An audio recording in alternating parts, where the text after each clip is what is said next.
ایک پوائنٹ پہ جا رہے ہیں مگر لوگ ہمارے ساتھ کسی بھی قسم کا کوآپریشن نہیں کریں. یہ دیکھیں نا، جب اٹلی میں ہوا 4 لوگوں سے 50 لوگوں میں ہوا، 50 سے 100 لوگوں میں چلا گیا.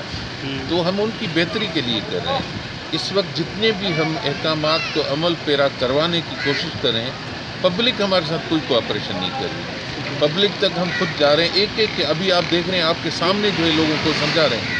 ابھی یہ اس دکاندار کو کم سے کم میں 4 مرتبہ کال کر دیا ہے، اس کے باوجود بھی یہ کھول کر دوبارہ میرے جانے کے بعد دوبارہ کھول لیتا ہے. تو کیا کریں؟ ہم کوشش کر رہے ہیں ان کو سمجھانے کی، ان کی بہتری کی، ان کے بچوں، ان کی فیملیز کے لیے.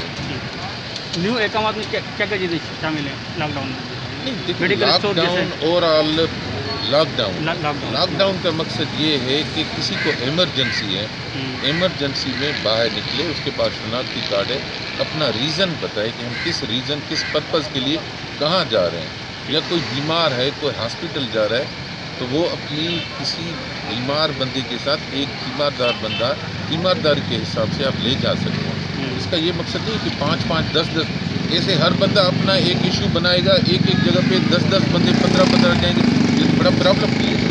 سر جمعے کی نماز آگے وہ اعلانات ہوئے، وہ علماء کرام کو سب کو پتہ ہے.